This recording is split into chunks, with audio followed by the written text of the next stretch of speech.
smile. If you don't have lunch plans, I'm not busy. I could stop by for a bite in a while. I find that I spend most. Hello everyone, welcome to my house. I just got back from beautiful Tasmania where I was visiting my family, but now we're back. I have unpacking to do. I cannot let it sit there for 2 weeks. I just can't.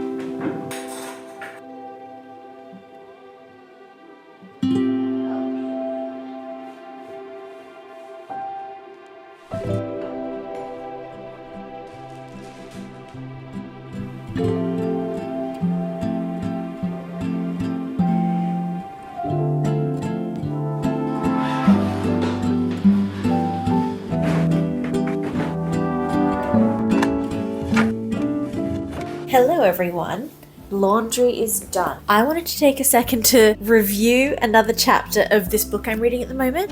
If you watch my last video on routine and like the psychology of daily routine, you will know that I love 101 Essays That Will Change the Way You Think by Brianna Wiest. It actually is changing the way I think. Whether that be because I just don't have these basic thoughts or because it's actually incredible, you'll have to find out if you read it. But I wanted to look at another chapter that I relate to a lot and that I feel like could help you guys if you're like me. So this chapter is chapter 7.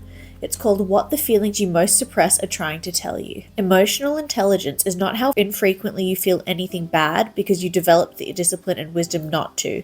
It's not how easily you choose what to think, how you let it affect you, or how placidly you react to any given situation. Real emotional maturity is how thoroughly you let yourself feel anything. Everything, whatever comes. It is simply the knowing that the worst thing that could ever happen is just a feeling at the end of the day.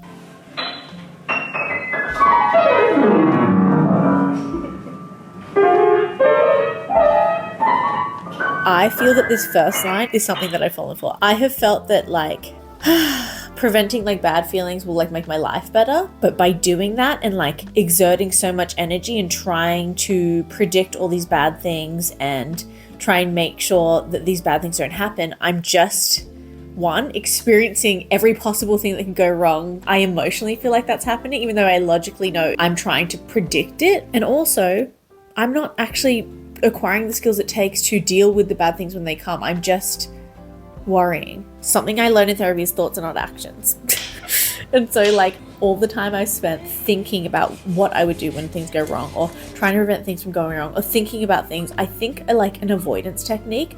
I felt like I'm preparing and readying myself emotionally, but what I'm actually doing is avoiding being fine with the discomfort of something could go wrong. They say a sense of fear, a pinch or a throb or a sting, a hunger pang or ego kick, the sense of worthlessness, the idea of not longing. Interesting how physical feelings are always quick and transient, but the ideas we hold of pain always seem to stick around. In the past, I felt like ruminating on something prevents it or will help me avoid it, but I think all it does is prolong the discomfort surrounding the said thing.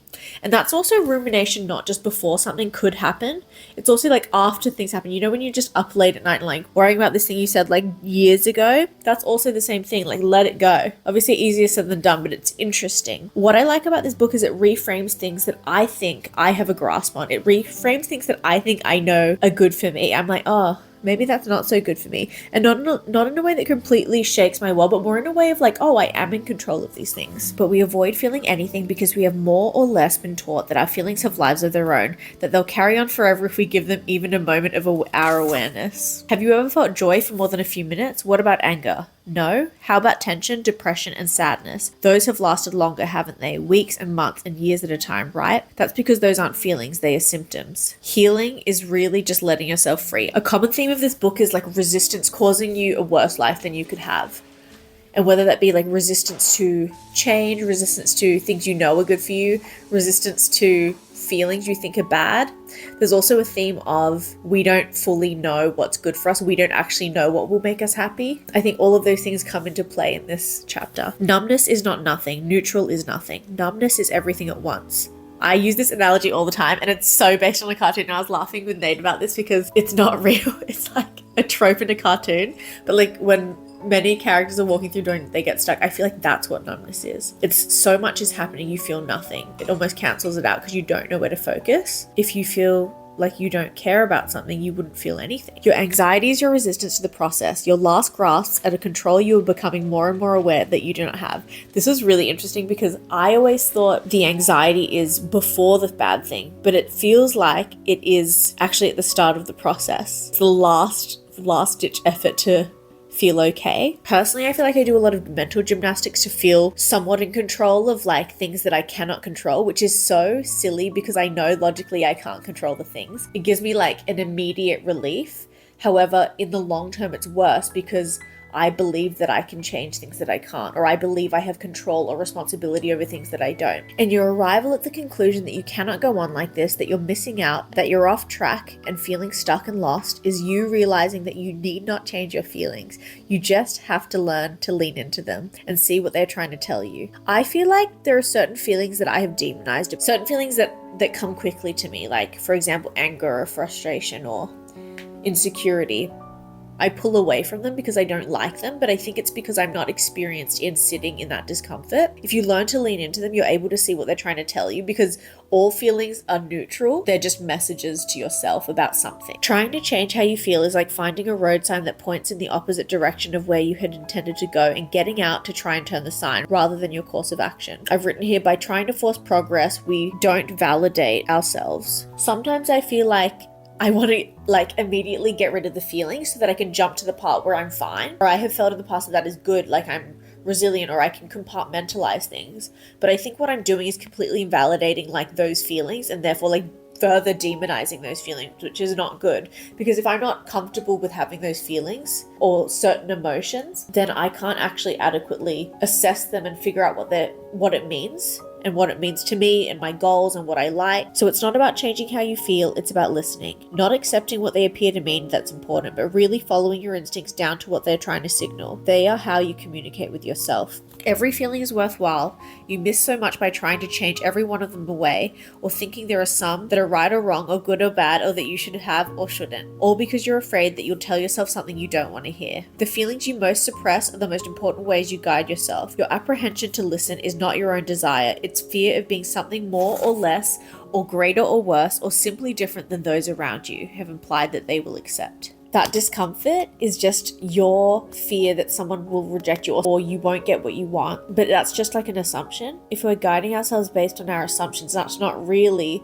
like a well-investigated path to take. It could be a miscommunication. It could be someone feeling off that day. It could be your fears clouding the way that you're perceiving a situation. Why would I want to guide myself on something that isn't true? Obviously, like I can't know if it's true. Like if I try to silence certain emotions, then I can't actually listen to all of my gut feelings because I am saying this one is bad or I shouldn't listen to this or I should push this one down. Sadness will not kill you. Depression won't either, but fighting it will, ignoring it will. Trying to escape it rather than confront it will. Allowing it no place to go other than your deep subconscious to embed and control you will. Not that you'll take your life or destroy everything good, though you might, but it will kill you in the way that it will rob you of every bit of life you do have. You either let yourself feel everything or numb yourself into feeling nothing. You cannot select emotions. You are either in accord with their flow or in resistance to their nature. In the end, the choice is yours. And again, this like, I don't know if the right word is dichotomy, but again, this like balance of flow and resistance. There are certain points in my life I allow the flow, I embrace the flow, and those are the points in my life that I really am proud of. The points in my life that I continue to resist are the stuff that I'm ashamed of. I thought that by resisting it, I would like alleviate it or learn to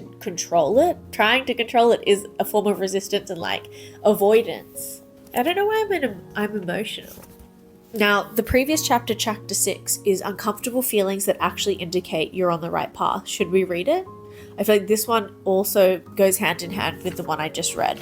Discomfort is what happens when we are on the precipice of change. Unfortunately, we often confuse it for unhappiness and cope with the latter while running from the former. It usually takes a bit of discomfort to break through a new understanding, to release a limiting belief, to motivate ourselves to create real change. Discomfort is a signal, one that is often very helpful. Here are a few less than desirable feelings that may indicate that you're on the right path after all. So I would like really love to become someone that really listens to my feelings. I feel like I'm so reactive, and when I say reactive, I mean I'm so instantly taken aback by certain emotions or feelings. I don't even listen to them. I'm just like, I don't want to be around this.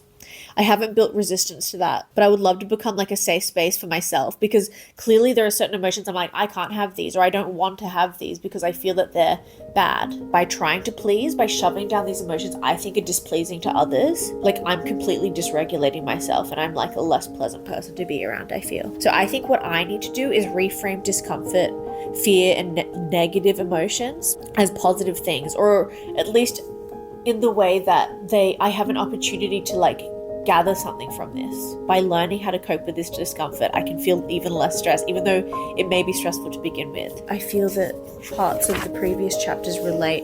So in the last essay I talked about the psychology of daily routine. They say you must learn to let your conscious decisions dictate your day, not your fears or impulses. I've also said when you regulate your daily actions, you deactivate your fight or flight. Fear instincts are turned off long enough for you to actually enjoy something. As your body self-regulates, routine becomes the pathway to flow, which is important for creativity, as I discussed last time, but also important for life. I feel like there are so many lessons I've learned and taught myself through my creative practice that I have not applied to my life, but are the same. Trusting that my abilities, going with my gut, having confidence in the way that I think and work, finding the flow state as a positive thing. Why do I compartmentalize so hard that I completely separate them from each other? In chapter 1, which is subconscious behaviors that are keeping you from having the life you want, I've noted that something that relates to this chapter is you believe that creating your best life is a matter of deciding what you want and then going after it. But in reality, you are psychologically incapable of being able to predict what will make you happy. I feel that I have immediately turned away from things that cause me stress or discomfort when really maybe I just really care about them, which is what I said before. We don't really fully know what's going to make us happy because we are guided by also like ego and like culture and stuff like that. I've also noted that you needlessly create problems and crises in your life because you're afraid of actually living it. I do that as avoidance, and I feel like I felt that it made me like, oh, I'm fully self-aware and I know this and I know this, but like intellectualizing certain things is just avoidance in a way. You think problems are roadblocks to achieving what you want when in reality they are pathways, and this is the shift I feel like this chapter helps you make. 1, feeling as though you were reliving your childhood struggles. 2, feeling lost or directionless. Feeling lost is actually a sign you're becoming more present in your life. You're living less within narratives and ideas that you premeditated and more in the moment at hand. It will feel as though you're off track you aren't. 4, having random influxes of irrational anger or sadness that intensify until you can't ignore them anymore. This is something I deal with. When emotions erupt, it's usually because they're coming up to be recognized, and our job is to learn to stop grappling with them or resisting them and to simply become fully conscious of them. After that, we control them, not the opposite way around. I always thought that I could control them first and then understand them and solve it later, because I would do this thing where I'm like, I'll just suck it down and then deal with it in my own time. But I actually couldn't because it included other people. And I think that comes from like becoming obsessed with wanting to fix the problem or taking responsibility for things that I thought I could change when really like I didn't allow anyone to help me. 10, feeling like the dreams you had for your life are collapsing. What you do not realize at this moment is that it is making way for a reality better than you could have thought of. One that's more aligned with who you are, not who you thought you would be. I feel like I had this moment recently. I don't remember what it was, but I remember being like, it was better than I ever thought. 11, feeling as though your worst enemies are your thoughts. And it's often not until we're pushed to our wits' end that we try and take control of them. I feel like I had a moment of this recently. I feel like I also felt this a lot when I first started therapy, when I realized like so much of it is in my control. I also feel like I felt at least the symptoms of this when I first started making work, because I felt that it was important to make my work while documenting it and sharing it, or at least there's some subconscious part of me felt like compelled to do that. I always had a lot of self-doubt as if I was like not a real artist, or I didn't belong in the spaces that I was occupying or shared with other artists, or online and in real life. And it made like certain comments that I received kind of like back my fears up, but really they may not have been saying that at all. 12. Feeling unsure of who you really are. Your past illusions about who you should be are dissolving. You feel unsure because it's uncertain. You're in the process of evolving, and we don't become uncertain when we change for the worse. We become angry and closed off. In other words, if what you're experiencing is insecurity or uncertainty, it's usually going to lead to something better. 14. Knowing things you don't want to know, such as what someone is really feeling, or that a relationship isn't going to last, or that you won't be at your job much longer. A lot of irrational anxiety comes from subconsciously sensing something, yet not taking it seriously because it isn't logical. That's so funny. And because you don't take it seriously, you don't address it. And because you don't address it, it might fulfill your worst fears. 16. Realizing you're the only person responsible for your life and your happiness. This kind of emotional autonomy is terrifying because it means that if you mess up, it's all on you. At the same time, realizing it is the only way to truly be free. The risk is worth the reward on this one always. We can make choices that lead to a better life and more happiness. Even if your threshold for happiness is lower than someone else's, you can still be within your spectrum of happiness. There are things that you can do to up your happiness a little, and maybe even expand the ceiling in which your happiness caps at. I feel like those are 2 chapters that I found interesting. This book is really good so far. I haven't really read that much. I've only read about 15 essays, but if you are interested, please get it. Some of them are available online, so maybe have a Google if you're not really interested in getting the book, but you're interested in reading. I didn't read everything. I read mainly the headings and some points that I found interesting, and then my thoughts on that. This video was a very chill home one. I'm going to fold my laundry while the sun goes down. I hope you're having a good afternoon. I hope you got some work done if you're working while you watch this. And if you have any thoughts on the essays that I read or the thoughts I shared, please let me know long form. You know I love to read them. I read every single one. I respond to lots of them, especially because they're always so interesting. I had a lot of good ones about my driving video and a lot of good ones about the routine video, both of which had great suggestions and advice that I will take on board, or just sharing your experiences, which will then affect my experience. And a reminder that I get to speak to you and you get to hear me long form, but I don't often get to hear that from you. So if you're hesitant to comment but you have something to say, I would love to hear it. I want to say a big thank you to Squarespace for sponsoring this video. As per usual, Squarespace, if you don't know, is an all-in-one platform for building your website.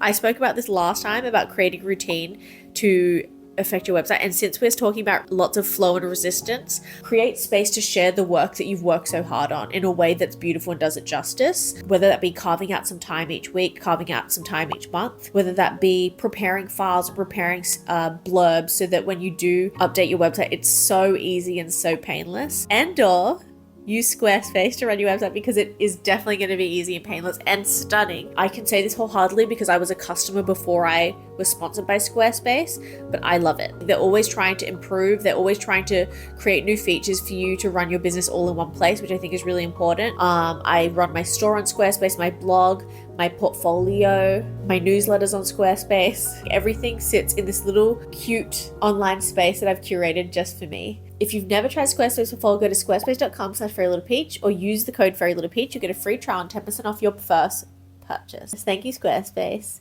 And thank you guys for sitting with me. I hope to hear from you. I will see you very soon with another video. I had a commercial illustration project that took up most of this month or some of this month. And I'm only able to share the process of that next month. So I will be creating 2 shorter videos at the very end of November. So if you're watching this, the other one might be out. Check it out.